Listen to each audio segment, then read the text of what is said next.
is proper outlay A very good evening wide to all our very, very special guests who we consider as members of our Loreto family.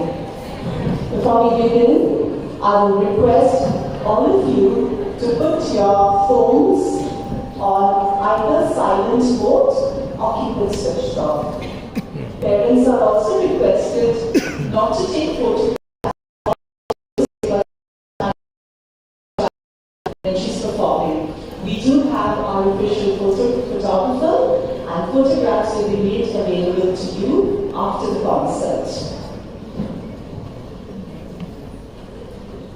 There is a garden in every child, an enchanted place where colors are brighter, the air softer, and the morning more fragrant than ever again.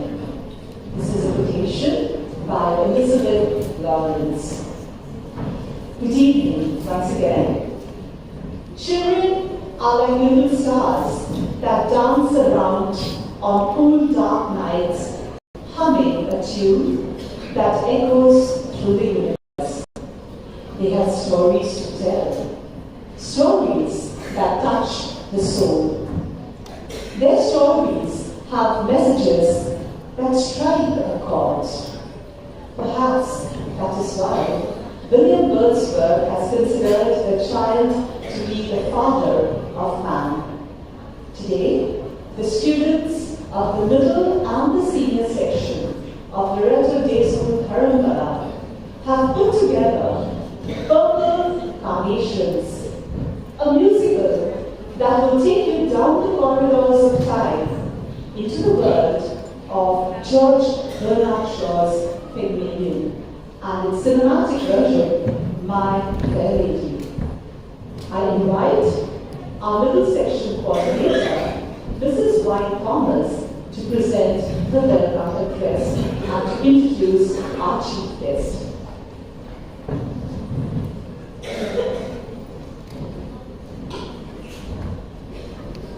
Good evening to all our esteemed guests here. On behalf of the principal, staff and students of Loreto Dharamtala, I welcome you all to our school concert, Purple Carnations.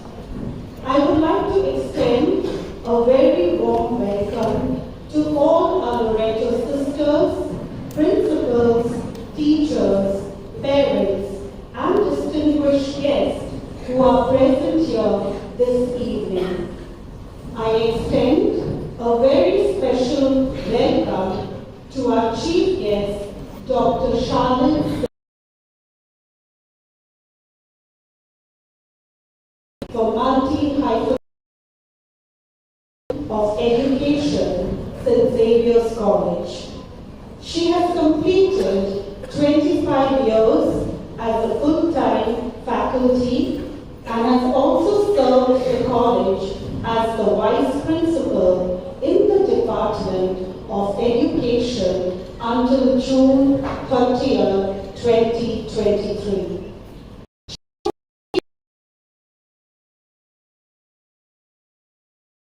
Research journals and books, and has also been invited as a resource person for several national and state level seminars and workshops.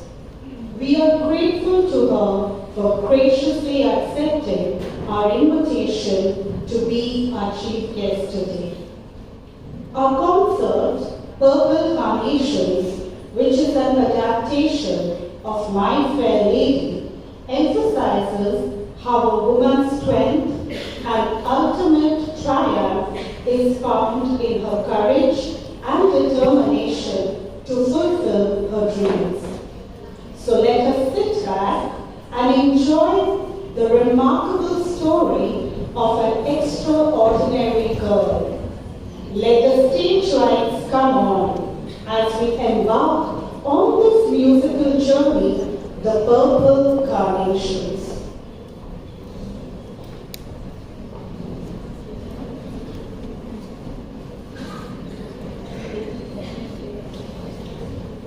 Thank you, Mrs. Thomas, for presenting the welcome address. We shall now have the lighting of the inaugural lamp. I invite our chief guest, Mrs. Simpson Waders and Mrs. and Mrs. Dyers, our matron and supervisor, to do the honors.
I invite Alika Nathan, the vice head girl of our school, to lead us in prayer.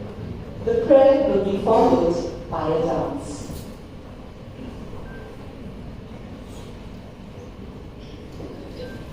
Let us pray.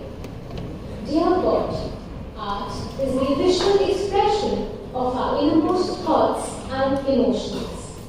Art is conveyed through creativity and imagination, gifts that you have endowed each one of us with. We praise and thank you for these gifts that you have given us. Today, as we present our concert, Purple Carnations, we seek your blessings. May our performance give inspiration to those who watch it and fill the evening ahead with laughter, joy, and endless memories. This we ask in your name. Amen.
taken up its political awareness.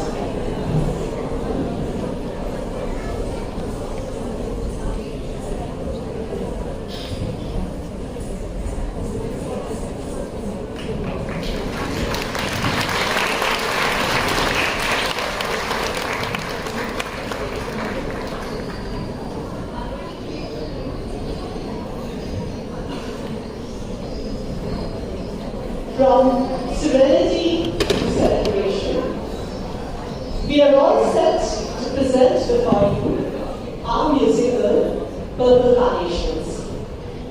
Purple Carnations symbolize someone who is capricious, free-spirited, and adventurous. Some even associated with success. Our main protagonist, Eliza is a blend of all these qualities and more, and eventually achieves the success that she had dreamt of. We are sure that you will enjoy watching our talented young stars sing and dance and act with you today. So sit back and have a good time watching Purple Carnations.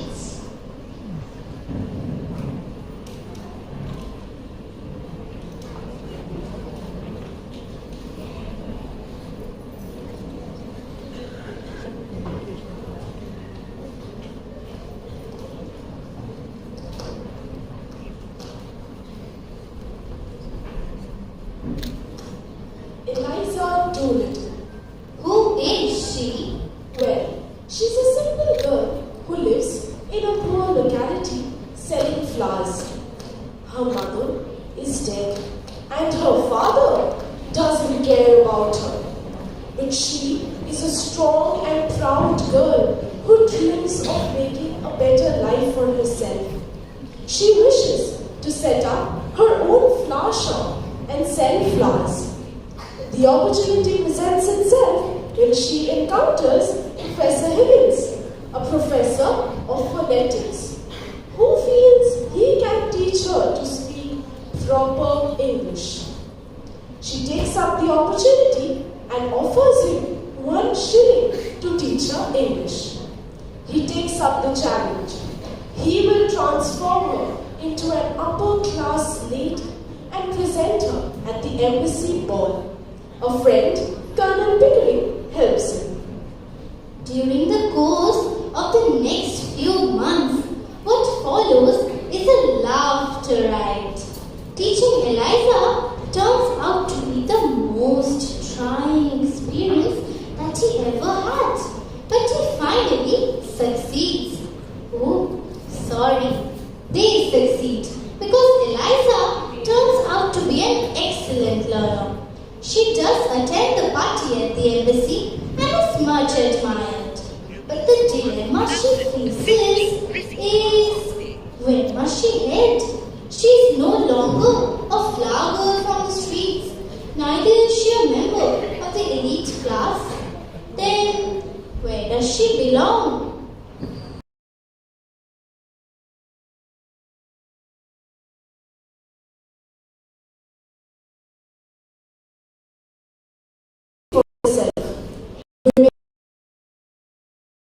Nation. Her father never cared for her, and Professor Higgins merely considered her to be an experiment. Her pride and self-respect take her forward as she moves towards building her own identity. Presenting before you Purple Carnations, an adaptation of George Bernard Shaw's play Pygmalion and its cinematic version My Fair Lady.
He's a gentleman. Look at his boots. She thought he was a policeman, sir. I take my Bible. Look, I never said a word. Oh, shut up, shut up. Do I look like a policeman? What did you take down my words, sir? How do I know you took down right or not? You just show me what you have written down. Here. That is not my writing. I can't even read that. I can. Cheer up. Captain Wallace, Laura, girl. It's because I called him captain. I meant no harm. No, sir, don't let him charge me. I make no charge.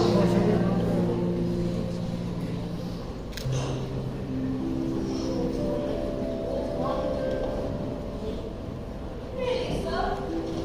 Anybody can see. The girl meant no harm. Of course she could. But business is not yours. You mind your own affairs. He wants promotion. He does. Taking down people's words. Girl never said a word to him. What harm if she did? Nice thing. The girl can't even take shelter in this thing without getting excited. He ain't a tech. He's a blooming busybody. That's what he is. I tell you, look at his boots. How do you want to be so far east? You were born on this ground. What harm is there in my living listen, Rob? It was a horrible place. Oh, that's where you lie, but stop that noise. Come, come.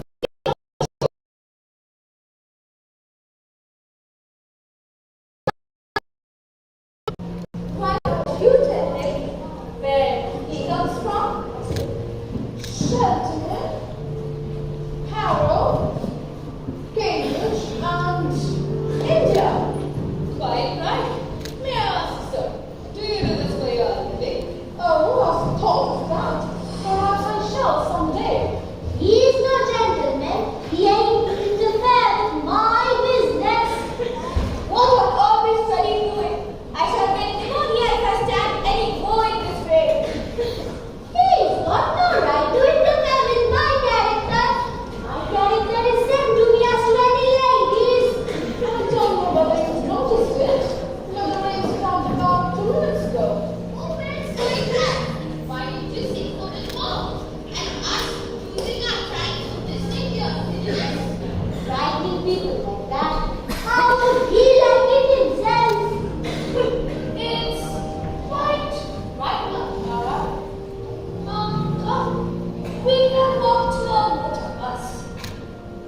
Oh, God. Hard enough for her to live without being worried. But how do you do it, if I may ask? Simple phonetics, the science of speech, that's my profession, also my hobby. What to be ashamed of himself, unmanly coward! But is there a living in that? Oh yes, quite a fat one indeed. Let him mind his own business and live a poor boy! Women, will you stop this whining instantly? I have the right to stay the same as you! A woman who utters such depressing and disgusting sounds has no right to be anywhere, no right to live. Remember, you are a human being with soul and a divine gift of speech. Heavens, what a sound! Wow! Dad! You see the speech of the girl so English? The English that will keep her in the gutter at the end of her days. Well, sir, in 3 months, I will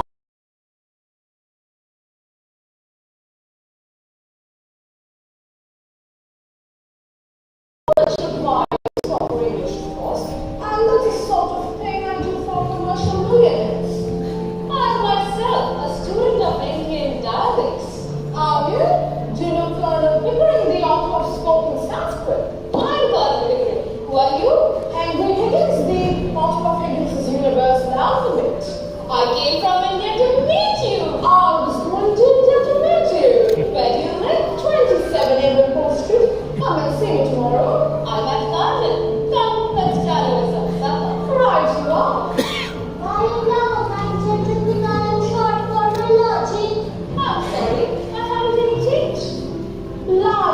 You said you could change half a crown.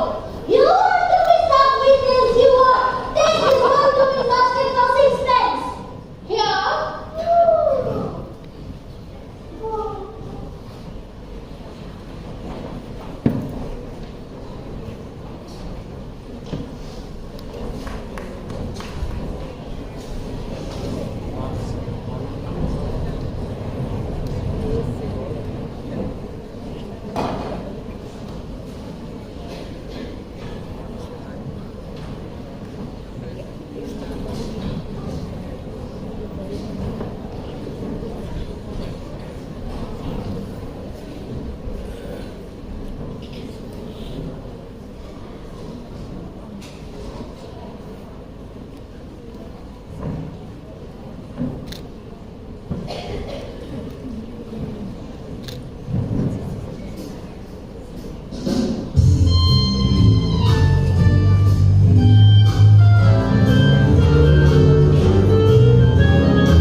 shall be torn off the window. I only got the package when I offered to pay like any lady. What is it you want, mother? I want to be a lady in the flower shop. But they won't take me unless I can talk for Chindy. He said he could teach me. I heard him say so. Well, here I am, ready to pay him, not asking for anything like that. And he treats me as if I was God. Oh, how could you be such a foolish and ignorant girl as to think you could afford to pay Mr. Higgins? Why shouldn't I? I know what lessons cost as well as you do. And I'm ready to pay for it. How much? Now you will know. Sit down. Now! Won't you sit down, mother? Don't mind if I do so.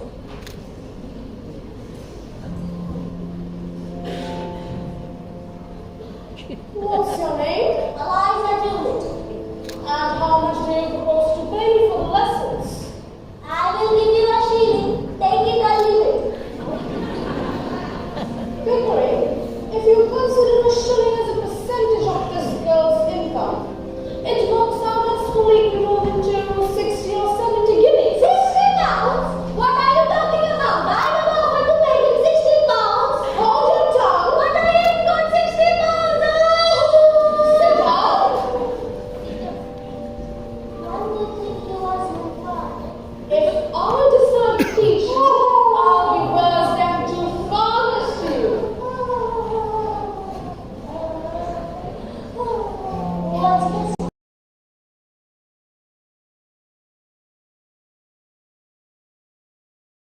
Higgins, I'm interested. What about the ambassador's garden party? You need her, and I'll pay for the lessons. You are real good. Thank you, Captain. It's almost irresistible. So deliciously low, so horribly dirty. I am the boy dirty. I wash my face and hands before I come. I did. Well, in 6 months, no, in 3 I could transform her into a lady. Please stop today, this moment, right now. Take her to Mrs. Spears and clean her. Yes, sir, but how? Take all her clothes off and burn them and get us some new ones. You are no gentleman. You are not to talk of such things. I am a good girl. I am.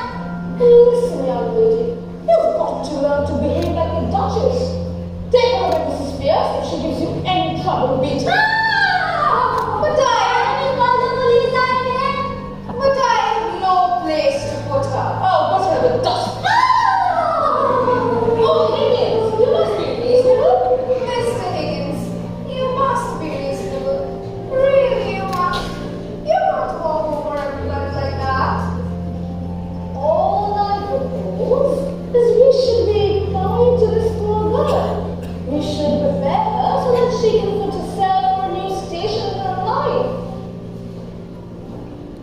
What's the matter? Well, the matter is, sir, that you can't think of her like that. Why not? Why not? You don't know anything about her. What about her parents? She may be married. Why? There.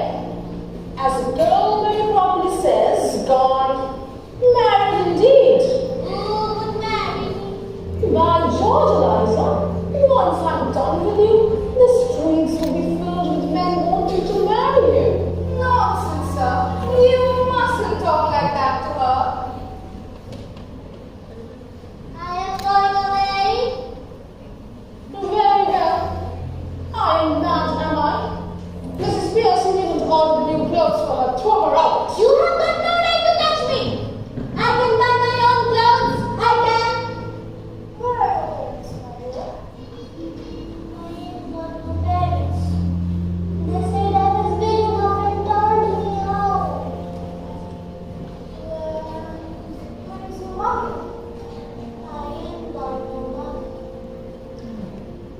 what on earth is all this fuss about? The girl belongs to nobody, is used to nobody but me.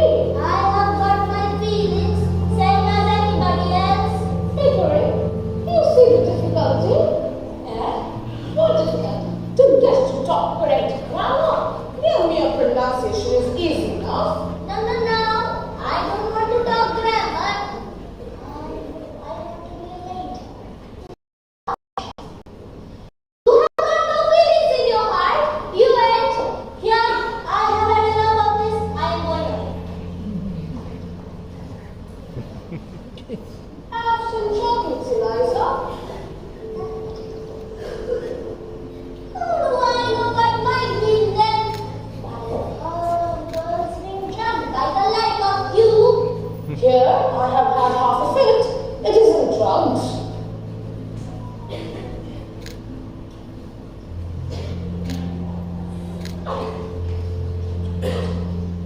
Eliza, I think you said you'd given a taxi. What if I did? I have a good right to take a taxi. Yes, and you shall have as many taxis as you want and take rides and as many taxis as you want in the future. Think of that, Eliza. Mr. Higgins, I think she should think of her future. At her age? Nonsense. Think, young lady, you should have goals and diamonds. No. I don't want gold and diamonds. I am a good girl, I am. Yes, Eliza, and you shall leave her under the care of Mrs. Pierce. And you shall have lots and lots of chocolates that you can eat. Think of that, Eliza.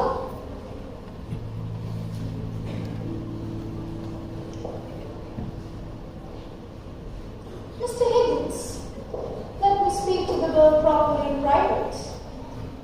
Come with me, Eliza. That's all right. Thank you, Mrs. Pierce. Bundle her out to the bathroom. Come with me.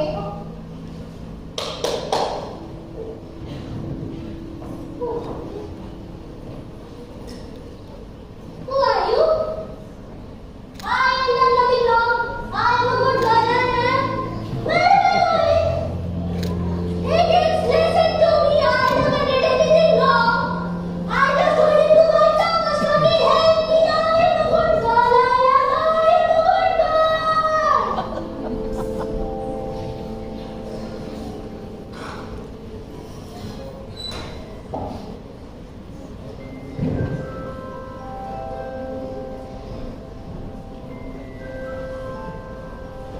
If you please, sir, the trouble's beginning already. There's a dustman downstairs, Alfred Doolittle, who wants to see you. He says you have his daughter here. I say, I'm afraid we shall have some trouble with him. Oh no, I think not. If there's any trouble, then he shall have it with me, not I with him. About the girl? No, I'm his diamond. Oh.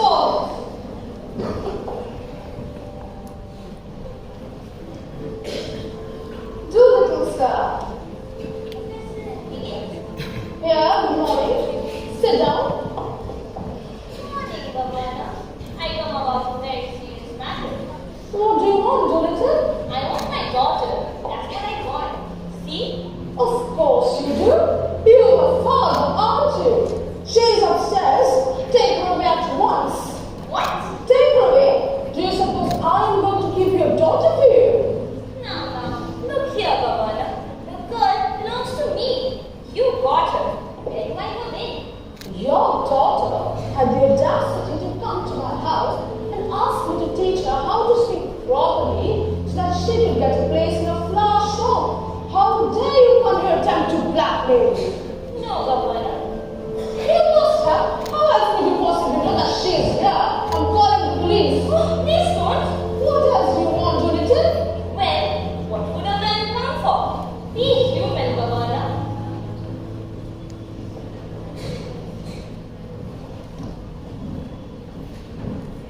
We're friends. We're friends. Let us pause a little and ponder over what has actually brought Eliza's father, Mr. Doolittle, to Professor's house. It isn't the sense of undying love or concern for his daughter that brings him in. Don't forget, Mr. Doolittle is a cunning chap who will look for ways to earn some money, and that is what he's here for. He tries to extract money from the professor in exchange of his daughter. He expects a princely amount of 50 pounds. But Professor Higgins isn't a man to be easily fooled. He gives him 5 pounds and sends him back. Before he gets to see his young daughter in a new avatar.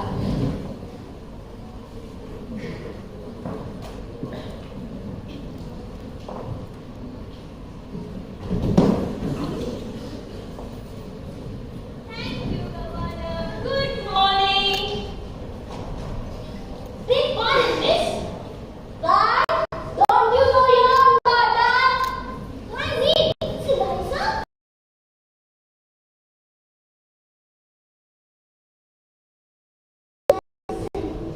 Silly? Now, Mr. Higgins, please don't say anything to make the girl conceited about herself. I should have gone right with my catalogue. By George, new fashion, and it ought to look horrible. I never knew she would end up as good looking as this, Governor. I'm proud of her.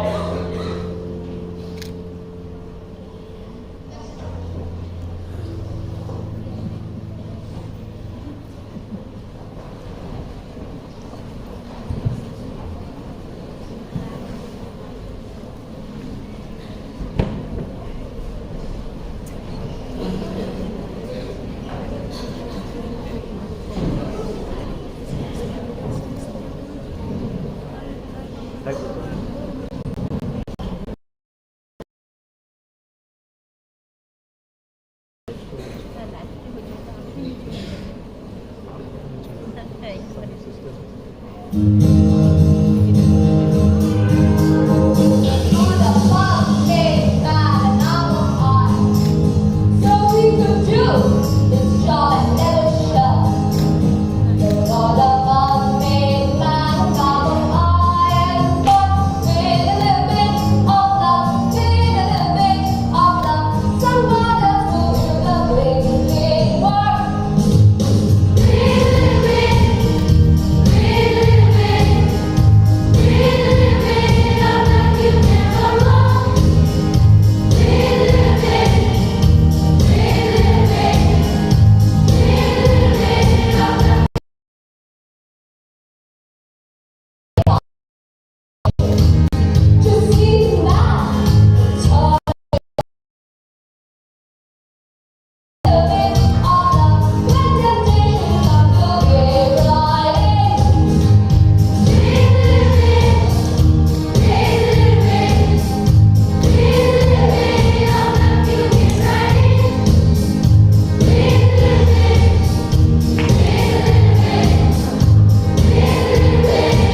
began the humongous task of teaching Eliza Doolittle.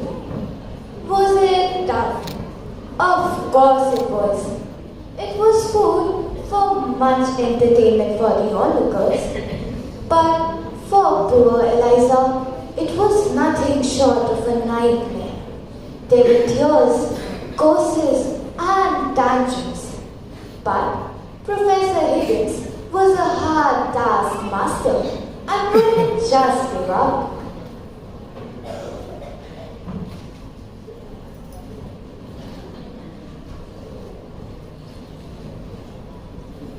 Eliza, say your words.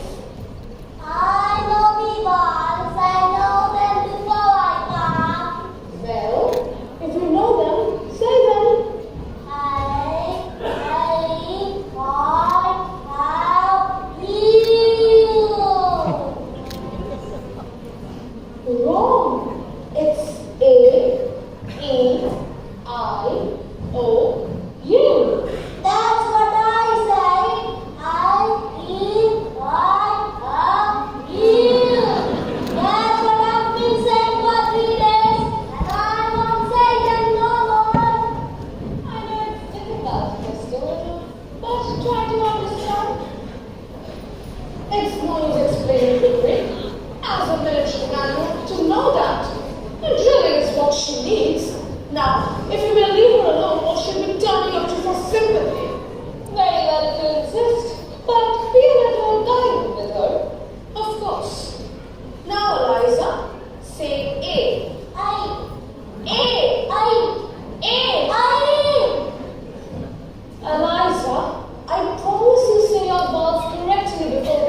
say the rain is rain. There is boiling on No, Eliza. You get it in on the plane. This is going to be costly time. Come here, Eliza, and watch me very closely. You pronounce your and that is how you know whether you've done it correctly. Listen to this very carefully.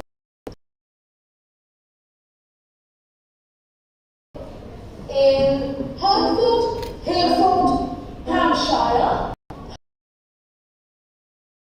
Therefore, Hampshire, Aberdeen, only have a no, how do you know you at all? Shall I do it over? No, just start from the very beginning. Go.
English, the language in which the greatest of masters have spoken and written, the language that emerges from the silent recesses of our souls, the language that binds our nation into a single fraternity, the language of Wordsworth, the language of Tennyson, the language of Shakespeare, and all of the greatest masters. Again, Eliza.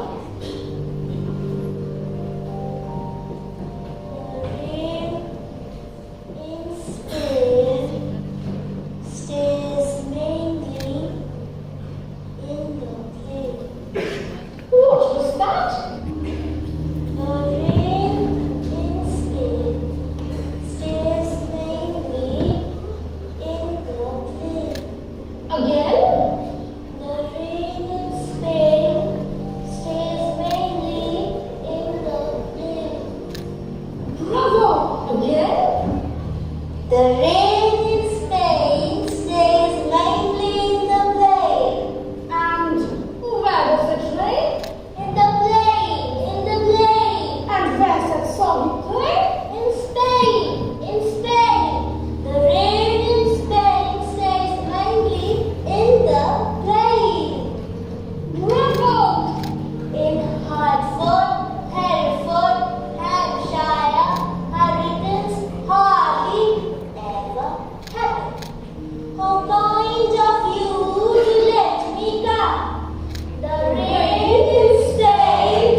what he had set out to achieve.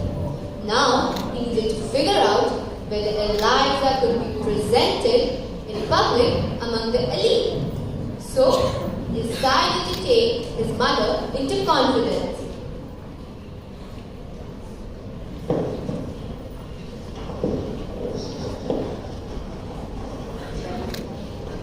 Good morning, miss. Your son is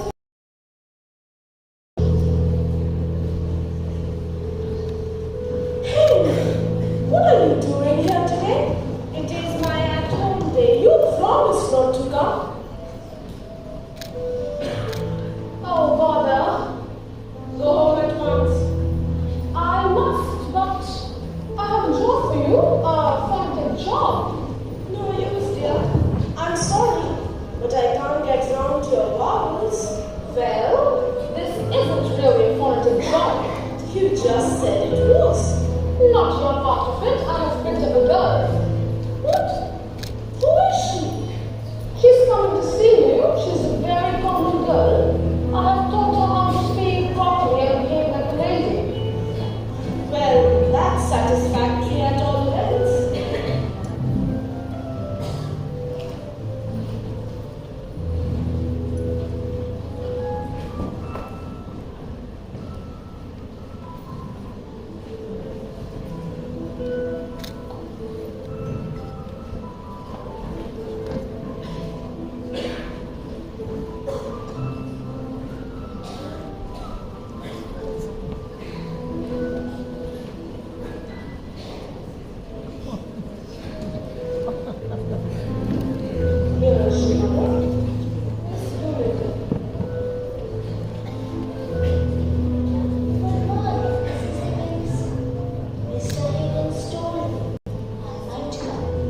Quite right.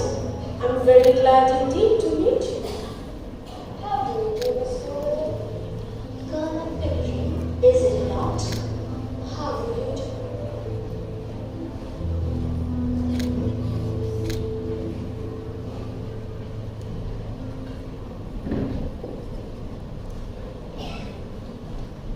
Henry, don't sit on my writing table. You're radiant. Sorry.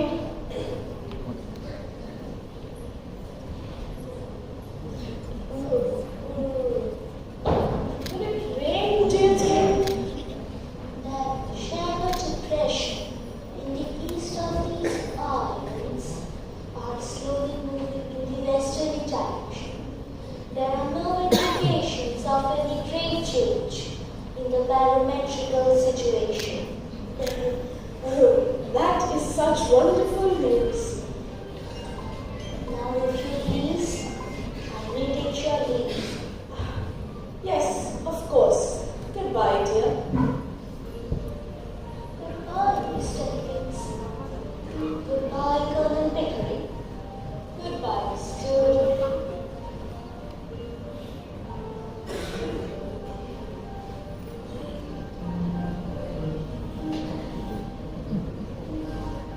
Well, is Eliza presentable? Well, she is. But there is a problem. What problem? She's genius. No, you will, my boy. The problem of what is to be done with her afterwards. With all the advantages I've given her, she can go on her own in life. She has the advantages of a fine lady.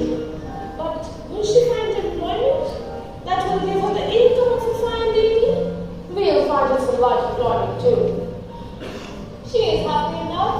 Don't you worry about her. The deed's done. There's no good bother in it. Well, goodbye, Mother. Goodbye, Mrs. Higgins.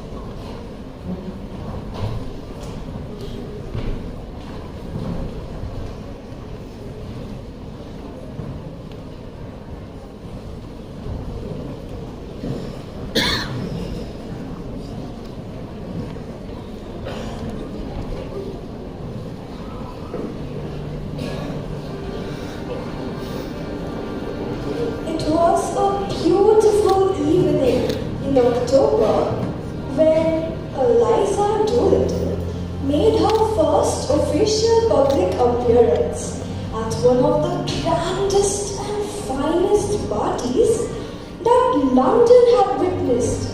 She was dressed in a beautiful gown designed by a French designer. She looked exquisite, and there wasn't a single head that had not turned when she entered the embassy hall.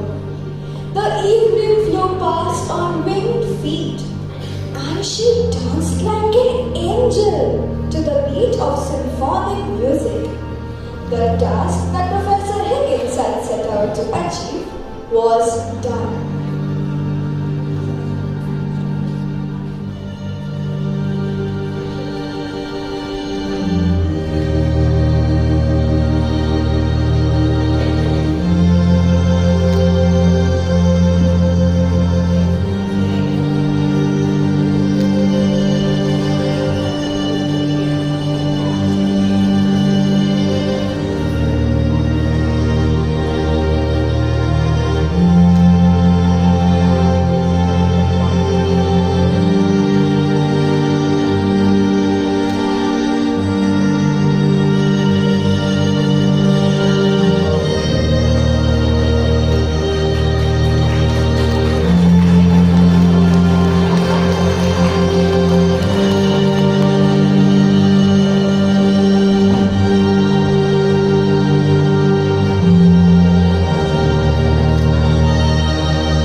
people mistook her to be a duchess.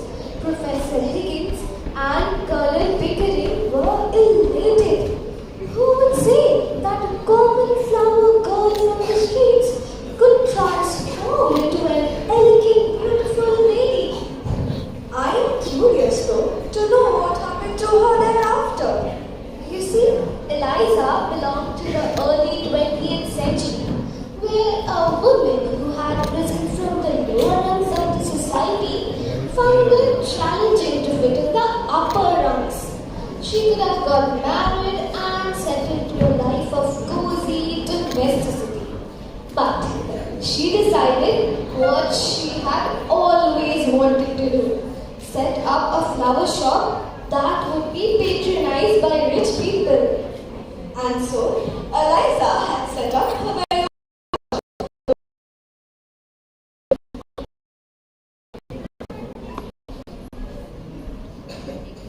dreams do come true. Though the journey may not be a bed of roses. And you know what? Life gives us reasons to smile. Only if we are able to see the light that seeps through the translucent clouds. All it needs is courage, faith, a whole lot of determination and hard work.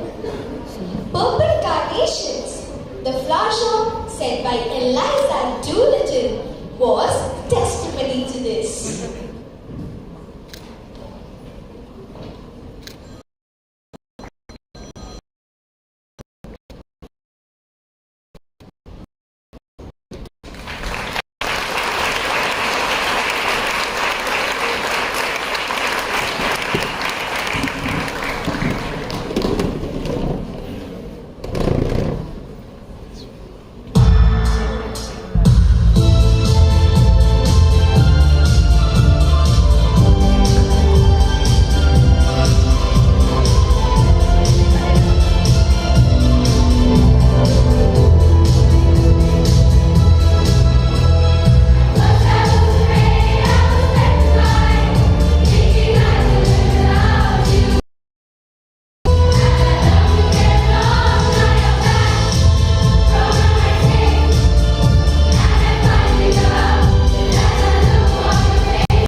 by the very, very devoted, loyal maids of the Higgins household.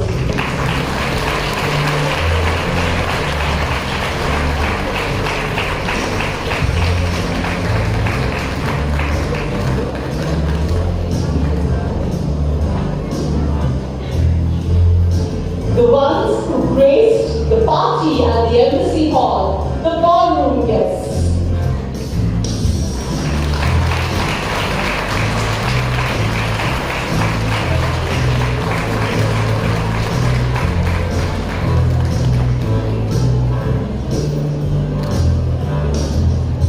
The gentlemen followed by the ladies.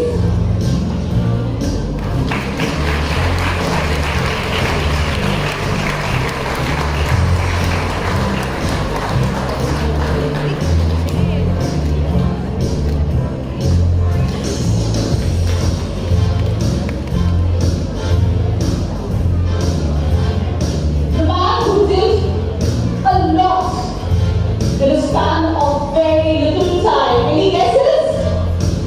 Any guesses? It's too little and his friends. The father of Eliza David.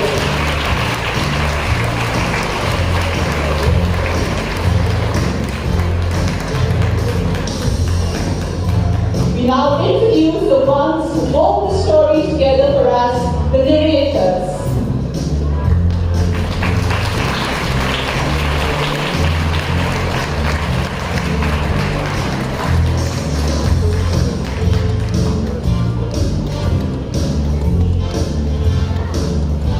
The two irrepressible women in the life of Professor Higgins, his mother, Mrs. Higgins, and his housekeeper, Mrs. Spears.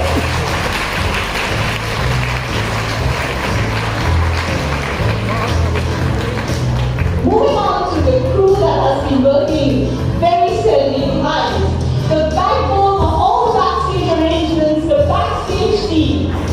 Let's hear it for them with being on their toes for all these days.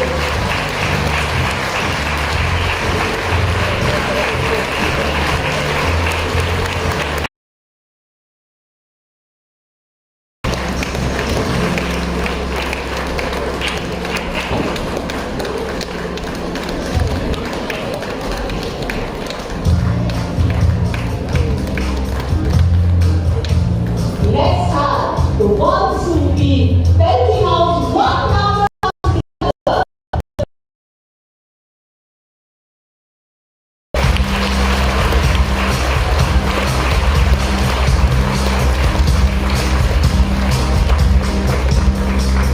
I would like to introduce the talented young ladies who have documented all the details of our play and presented those beautiful brochures and the invitation cards that came to you, the brochure committee.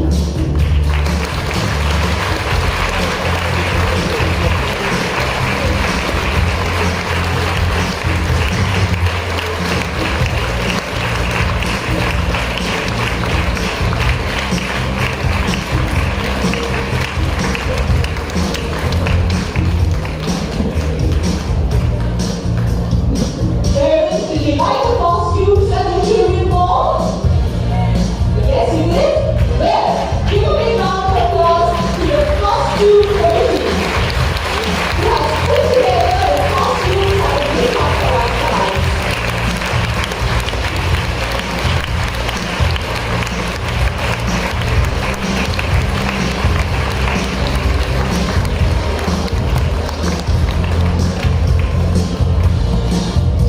I would now like to introduce you to the future designers, the prop committee.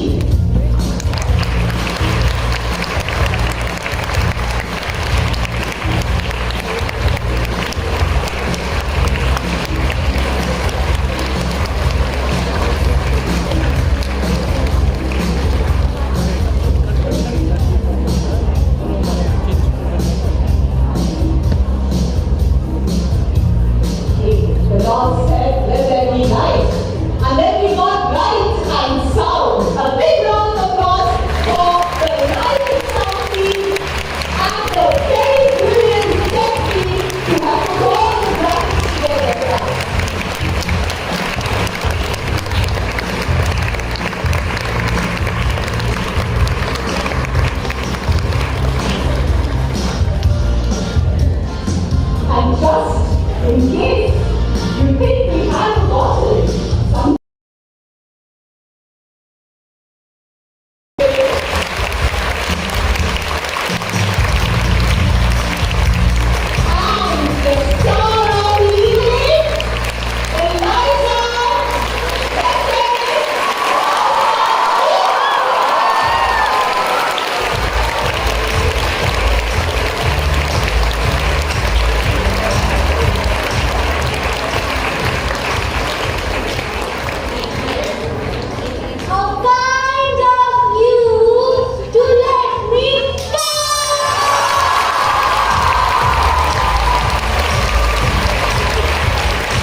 A very good evening to this August gathering present here today.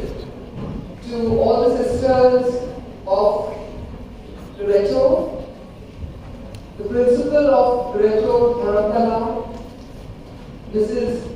Seal, all the teachers, all the wonderful students, participants, parents, dignitaries, and all well-wishers present here today.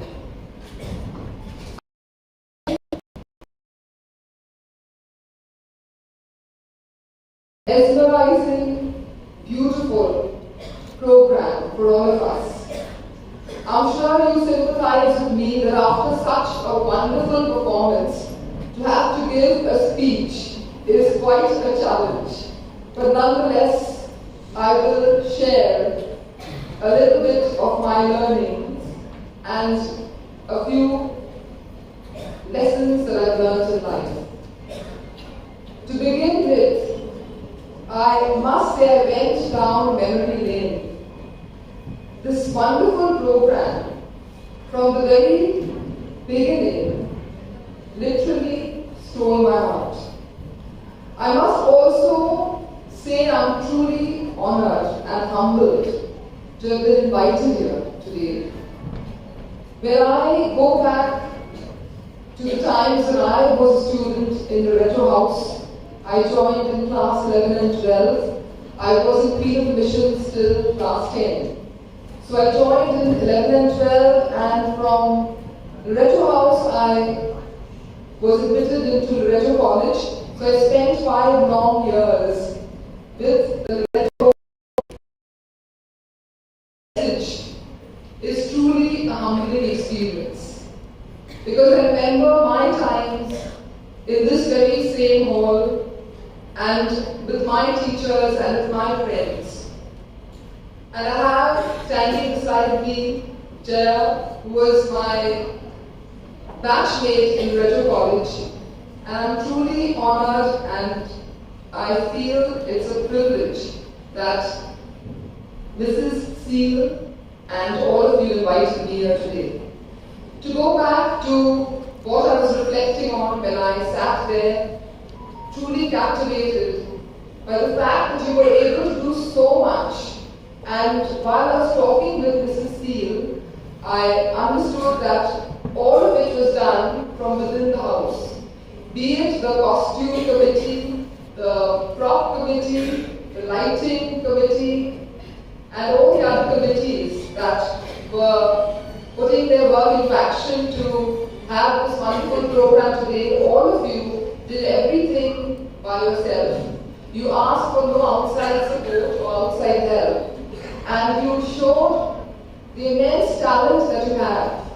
And you also showed that Purple Carnations is a testimony to the vision of the Loreto movement. When I was going through the website, as I said, I kept thinking about my times as a Loreto student. And I read the inspiring message of your principal, Mrs. Seal, and also the beautiful message by the head girl. And I reflected on the vision of Loreto. That is, we are supposed to labor for the greater glory of God. And all the beautiful talent that you showcase today, be it in the form of, the speech, the beautiful welcome dance, the beautiful play, the adaptation of Invocation, Bernard Shaw's work, and also the cinematic version of My Fair Lady. All the talent that you were able to showcase today is a tremendous testimony to what women can do. I'm reminded of Mary Moore, who said, in time to come, women will do much. I'm sure your talent that you have used, I'm sure for the greater glory of God, clearly bears testimony to our foundress, Mary Moore's words. I'm also reminded of the anthem, where we say that Loreto's name each girl reveres and holds it ever best. and may the ideals of our youth forever be our guide. So all of this I was reflecting upon when I saw the tremendous talent you have, and the fact that your teachers with so much of love have prepared you for this day. I'm sure, dear students, you have your parents over here feeling really proud of all of you. And as they feel proud of you, and your teachers are also so proud of you, and we join in this beautiful celebration, I also am reminded of the Sanskrit verse beginning with these words. Tvameva mata cha pita tvameva. And then it runs on into 4 or 5 lines, all of which talks about paying our debt to our parents who are sitting over here, our teachers, our family. And the word debt is used because we will never be able to repay them fully. But dear students, as your parents and teachers watch you and have witnessed your program, you have paid a little bit of that debt back. And I'm sure, like me and all of us present here today, your parents are truly proud of you, your teachers are truly proud of you. I would like to end on this note where I speak, as I told you earlier, about what I've learned in life, and I hold it very close to my heart. And what I've learned in life, I continue to learn because learning is never ending. And I continue to learn that no matter whether we fail or succeed, we need to take success in moderation and failure also in moderation. You saw through this beautiful enactment of purple carnations, you saw how education truly transforms. And education gives us that light to go on. And you saw the hard work that went into making this wonderful program happen. And the lovely songs, be it singing in the rain, or lots of chocolates for me to eat, or I could have danced all night. I was remembering my school days and my college days, and in particular my days in my joint family at home, where my aunt was the main one who took us for all these dramas, and for theatre, and for plays, and for the movie, My Fair Lady. And I was remembering my joint family, and like you, remembering my parents and close ones and family, and paying a tribute to all of them and my teachers. I remember Sister Carmela, who was sitting over here, perhaps would not know that she was one of the first people who actually encouraged me to take a mic and go onto the stage and speak. And it was to celebrate Bible Sunday. And that was one of the experiences that I hold very close to my heart. Because yes, in school I did participate and I did use the mic quite often. But in that very big way where I had people all hearing me on Bible Sunday, it was thanks to Sister Carmela. And that, in many ways, and many other experiences like that, have really helped me in life. So once again, dear students, hearty congratulations to all of you. And hearty congratulations to the sisters of the Institute of the Blessed Virgin Mary and the principal, the dynamic principal and dynamic teachers who have really put their heart and soul to help you perform in such a beautiful and captivating and truly mesmerizing way. I'd like to end on a note, and I'm bringing it up from one of the sentences you used, and we spoke about dreams, right? We spoke about dreams. I'd like to quote Dr. APJ Abdul Kalam, who said, "Dreams are not what happens when we sleep. Dreams do not let us sleep. So let your dreams not let you sleep, and may you bear testimony to the Loreto movement and use your talents for the greater glory of God, and may we keep deserving God's will in our lives." Thank you once again to the sisters.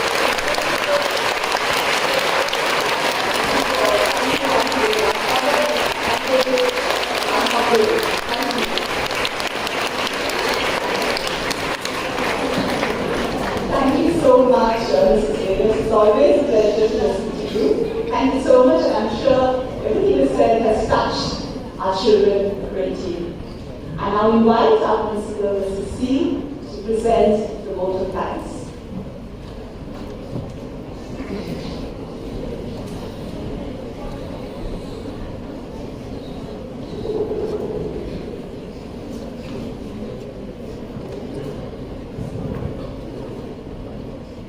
A very good evening, ladies and gentlemen present here today.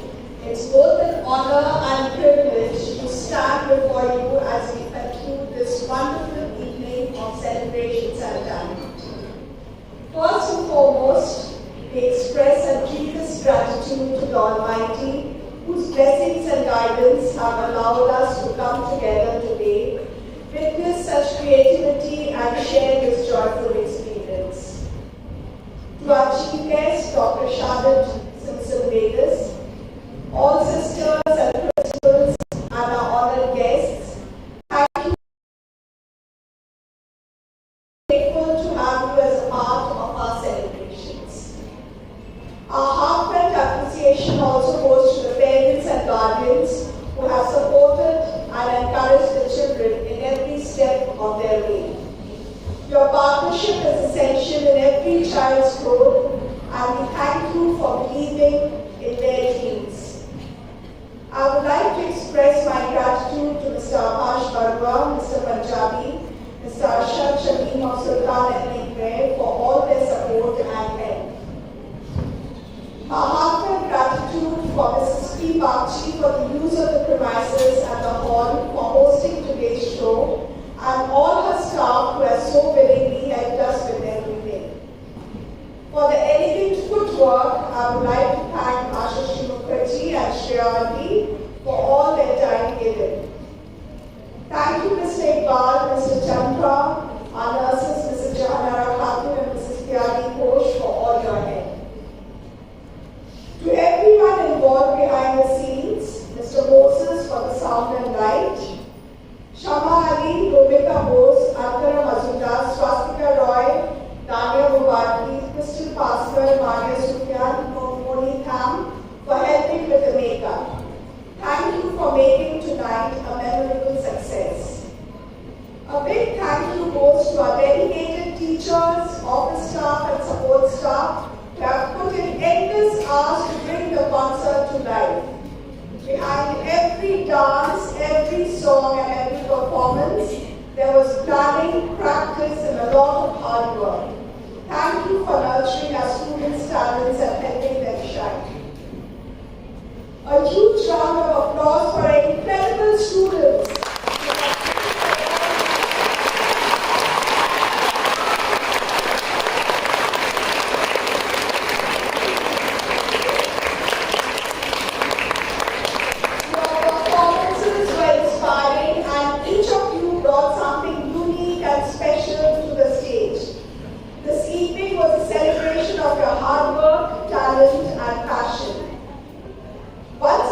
I would like to thank the Almighty and every one of you for being here tonight, for making this concert a memorable occasion.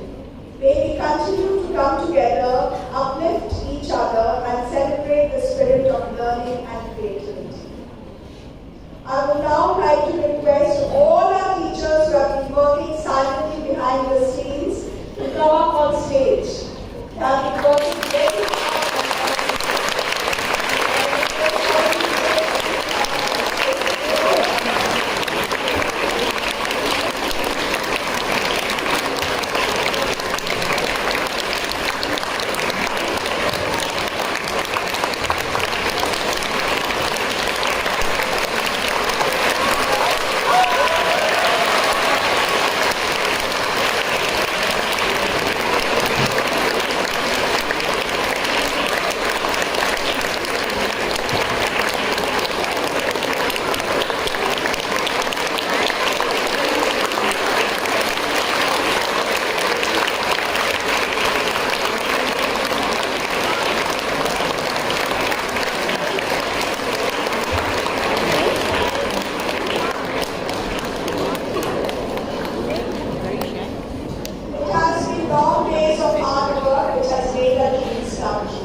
We have three wonderful coordinators who are extremely wonderful.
Now we have been working for months tirelessly.